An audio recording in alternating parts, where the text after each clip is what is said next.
माझ्यानंतरचे season कसे होते, काय होते आणि त्याचं रेटिंग काय आहे हे मी बोलण्याची गरज नाही. पण त्याच्यानंतरच्या बऱ्याच सीझनमध्ये बरीच लोक जात होते, येत होते. मग तेव्हा का नियम ढाब्यावर बसवले, हा माझा एक. आणि ती ज्या जोशनी आणि होशनी खेळते, सो क्रेडिटेबल आहे, कम्प्लीट एंटरटेनिंग आहे. Thanks to Rakhi Sawant. ती आली की जरा गोष्टी घडतात आणि मजा येते. की आम्हाला भीक मागायला लागायची, साखर पण मिळायला, कॉफी तर खूप दूरची गोष्ट, पोहे वगैरे तर फारच लांब. अशा लोकांबरोबर जाऊन माझी पात्रता नाही, मी त्यांच्याबरोबर जाऊन खेळू शकेन. माझ्यासोबत आहेत सुशांत शेलार. सुशांत दादा, कसा आहेस? बिग बॉस बघतोय का, हा पहिला प्रश्न आहे, कारण की एक पहिला सीझन तू गाजवला आहेस. हे बघ, किती काही म्हटलं नाही म्हटलं तरी आपण थोडा वेळ तरी बघतो, कारण त्या घरात जाऊन आलो आहे. सो इतर कंटेस्टंट कसे आहेत, काय आहेत, आता काय चाललं आहे, याच्यापेक्षा त्या सीझनमध्ये आपण ओव्हरऑल पहिल्या सीझनमध्ये दिवस तिथे घालवलेले आहेत. त्यामुळे ते घर डेफिनेटली ते घर बघायचा मोह होतो. आणि ते घर बघत असताना त्या घरातले जे काही सदस्य आहेत, नमुने आहेत, ते सुद्धा बघायला मिळतात. नमुने तर आहेच या सीझनमध्ये, पण मला तुला आवर्जून विचारायचं आहे, तुझा सीझन आणि त्यानंतरची सीझन, खास करून आत्ताचा सीझन, काय फरक वाटतोय? मला असं वाटतं की मी कुठल्या सीझनविषयी बोलण्यापेक्षा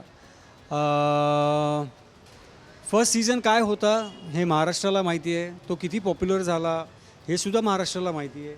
आणि त्या सीझनमध्ये असलेले कलाकार हे सगळे महाराष्ट्राच्या जनतेला माहीत होते. त्याच्यामुळे आत्ता माझ्यानंतरचे सीझन कसे होते, काय होते आणि त्याचं रेटिंग काय आहे हे मी बोलण्याची गरज नाही. पण मला असं वाटतं की चॅलेंजेस कुठेतरी कमी झालेत, जे पहिल्या सीझनला जास्त होते, असं वाटतंय का तुला? अरे, मला तर नियम दाखवून आणि या सगळ्या गोष्टी काटेकोरपणे पाळाव्या लागतात.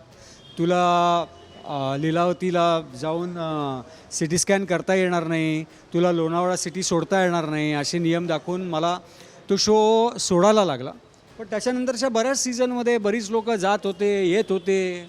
मग तेव्हा का नियम ढाब्यावर बसवले, हा माझा एक स्पर्धक म्हणून प्रश्न आहे. या सीझनमधला कुठला स्पर्धक असा आहे की ज्याला तुला मनापासून वाटतं की तो जिंकावा? मला असं वाटतं की तन्वी जी आहे ती खूप फेअर खेळते आणि सगळ्यांना सामावून घेते, जेवण पण बनवते, टास्क पण खेळते, सगळे आदेशपत्र पण तीच वाचते. आणि आमच्या रत्नागिरी जिल्ह्यातली आहे, माझ्या बाजूचीच आहे साखरपेची, तर ती जिंकेल असं मला वाटतं, किंवा टॉप 5मध्ये तरी जाईल ती. आणि माझ्या शुभेच्छा आहेत तिच्यासाठी. कुठला स्पर्धक असा आहे की ज्याला बघून डोक्यात सनक जाते? सणक नाही जात, पण रुचिता ज्या पद्धतीने वागते, आफ्टर ऑल ती गेम म्हणून खेळते, पण तिला गेम कळला आहे. आणि ती ज्या जोशनी आणि होशनी खेळते, सो क्रेडिटेबल आहे. भांडणामध्ये काय म्हणतात, व्हॉल्यूम हाय होणं हे स्वाभाविक आहे, पण चुकीचे शब्द वापरण्याचं प्रमाण वाढलं आहे का? राग असतो, तो त्या त्या वेळेला असतो, त्या त्या क्षणाला असतो. दॅट डझंट मीन की ते मनापासून कोणी व्यक्त होतं. तो राग व्यक्त करण्याची प्रत्येकाची एक पद्धत असते. सो मला असं वाटतं की it's a part of a game. गेले काही सीझन राखी सावंत हा कॉमन फॅक्टर झाला आहे, त्याविषयी तुला काय वाटतंय? कम्प्लीट एंटरटेनिंग आहे. Thanks to Rakhi Sawant. ती आली की जरा गोष्टी घडतात आणि मजा येते. या सीझनमधून काय तुझ्या आवडीचा कुठला भाग आहे जो या सीझनमध्ये तू आवर्जून बघितला आहेस? मला रोज नाही मी एपिसोड बघत, पण कधीतरी लवकर गेलो, माझी मुलगी बघते रेग्युलर, सो तिच्याबरोबर मी बघतो. पण टास्कच नाही आहेत ह्याच्यामध्ये. काय मला टास्क दिसलेच नाहीत काही. काय एकतर पोहे खात असतात, चिप्स खात असतात, भांडत असतात, पण टास्क पाहिजे ना.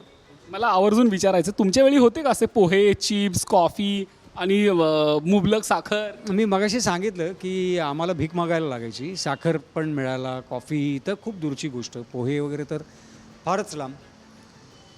आम्ही वॉशिंग मशीन पण नव्हतं, आम्ही स्वतःचे कपडे स्वतःच धुवायचो. म्हणजे असं परिस्थिती नव्हती की आमच्याकडे कपडे धुतले नाही तर दुसऱ्या दिवशी कपडे घालायला नव्हते. पण स्वच्छता ठेवायला हवं. तर आमच्या वेळेला खूप गोष्टींचा त्यांनी जे रूल्स होते ते खूप कडक होते.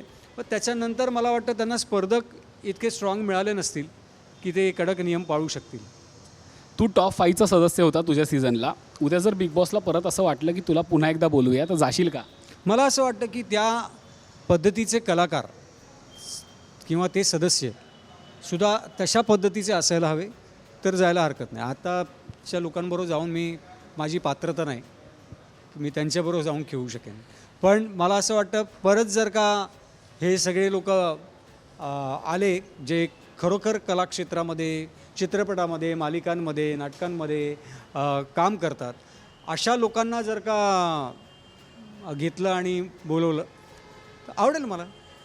थँक्यू दादा, खूप खूप धन्यवाद इतक्या सुंदर गप्पा केल्याबद्दल.